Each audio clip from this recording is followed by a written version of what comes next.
Ito yung personal review ko ng Galaxy S3 Mini. Dalawa yung i-review natin ngayon, isang pebble blue or yung parang black, at saka itong white na to.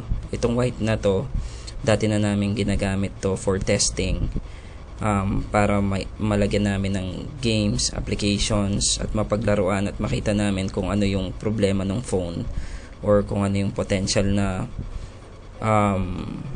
pwedeng maging complaint. So far naman maganda yung performance niya, dual core na yung CPU niya, tapos meron siyang at least 4 gig na internal memory. Lahat ng buttons, lahat ng kung gaano siya kalaki, parehong-pareho lang nung Galaxy S3 Mini. Buksan muna natin siya.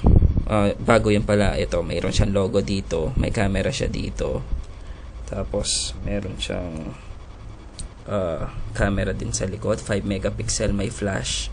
Dito yung headset plug niya, dito yung USB plug niya, universal type. Buksan muna natin. Ayan. Kung napapansin nyo, Samsung din yung logo ng battery niya. Ayun yung memory card nandito. Dito nilalagay. Mamaya lalagay natin yan. Yung SIM card. Ayun, nalaglag. Ayan, balik na natin. Dito yung SIM card. Tapos yung memory card is dito. Ayun. So, lagyan na natin yung battery. Ayan.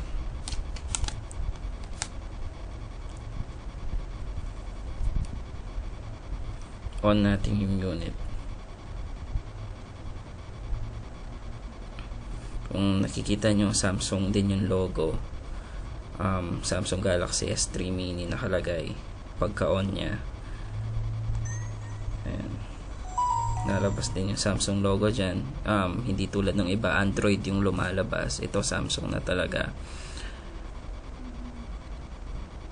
Ayan. Parehong-pareho lang. Pag pinindot mo, mabilis yung response time kung napapansin ninyo. Ayun, naglobat na siya. Teka, laruan natin. Ayan. Ayan yung menu niya. Dito yung applications.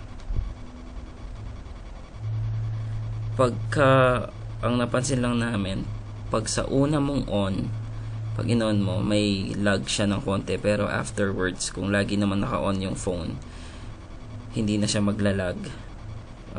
Ganun na ganun din naman yung sa original.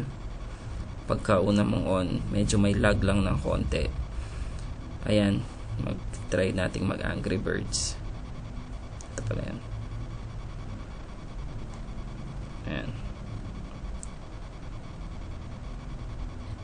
Patayin ko na yung ilaw para medyo malinaw. Super AMOLED na yung screen nito, so nakakatuwa na talaga siya.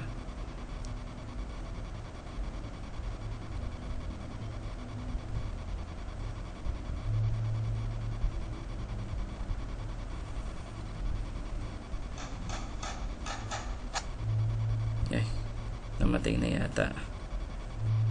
Ay, hindi ko lang nagalaw ng ilang, naka 30 second lock lang kasi siya eh. So hindi ko siya nagalaw.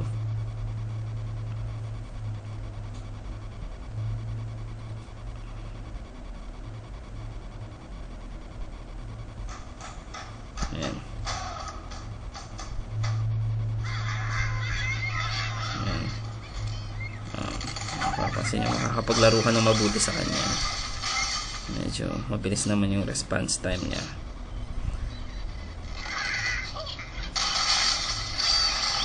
Exit na natin.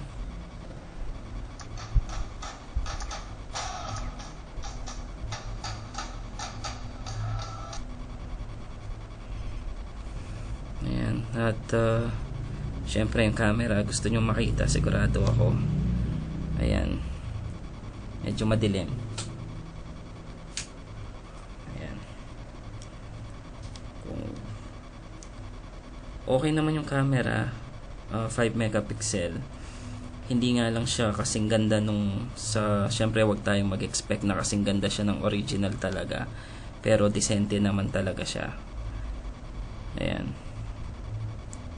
tapos yung front camera, VGA lang yung front nya, so wag kayong mag-expect ng sobrang ganda siya.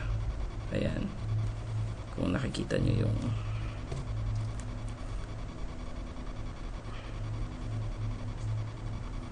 ayan.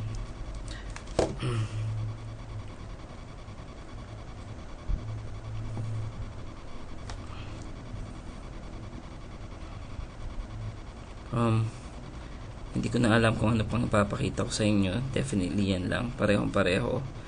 Pati yung wifi nya mabilis. On natin ang wifi para mapakita ko sa inyo.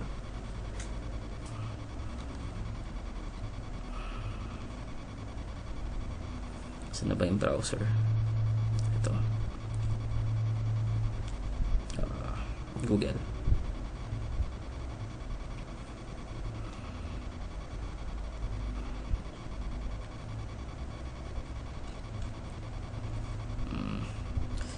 Kumari gusto natin makita yung airplane. Ayan, search tayo ng airplane sa Google Images. Ayan, lalabas yung mga airplane. So mabilis naman yung response niya sa wifi. Siguro nasa router na rin or nasa internet connection na rin, pero ayan, mabilis naman.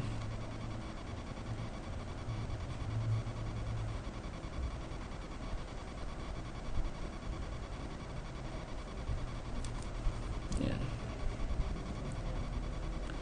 So lock ko na to. Lock ko lang pala. Ayan, ngayon tignan naman natin yung pebble blue or yung parang black. Ito out of the box natin tong bubuksan.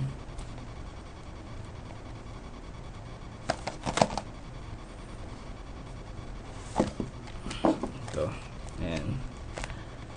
Pag out of the box, ganito yung itsura nya. Ayan, may Samsung logo din siya dito kung nakikita ninyo. Ayun o. Tapos ayan siya. Mamaya bubuksan natin. Papakita ko muna sa inyo yung box. Ito yung box niya. May spec siya sa likod. Honest review lang, hindi ako naniniwala dito sa nakalagay na 8GB sa likod. Pwede nyo i-expand ng 8GB, pero ang nakikita ko talaga is halos 4GB lang ang internal memory niya. Ito, meron siyang lalagyan. Samsung na manual.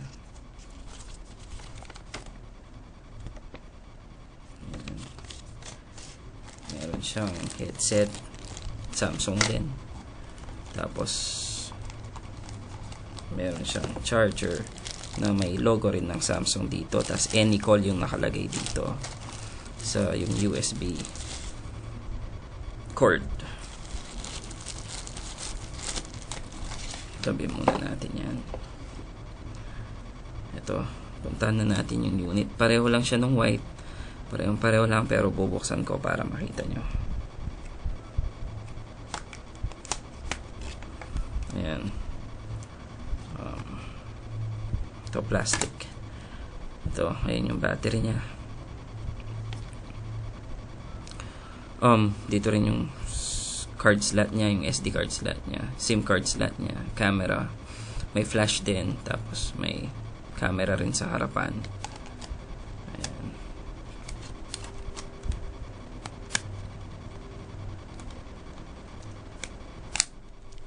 Buksan natin. Hindi ko tatanggalin yung plastic nito or yung front ano niya, cover. Parehong-pareho lang. Galaxy S3 mini. Ayan. Pareho lang.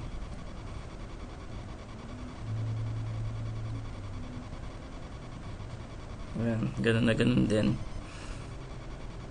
Pag pinindot mo, parang meron siyang water effect din. Unlock natin. Ayan. Ito dahil wala pa siyang application, kung napapansin nyo, mabilis talaga siya. Mabilis din naman pag marami siyang application, pero kapag i-on mo lang, dun lang siya nagbabagal. Pareho lang yung camera. Ayan. Hindi ko nabubuksan yung ilaw. May video, may audio. Blue yung ilaw niya dito sa baba. On ko ng ilaw. Ayan. Blue yung ilaw nito dito sa baba. Instead of white, blue sila. Ayan. Yun ang review ng dalawang Galaxy S3 mini Korea copy. Ayan. Papansin nyo, mas madilim yung LCD nito dahil pwede mo siyang i-adjust dito. Ayan. Ayan.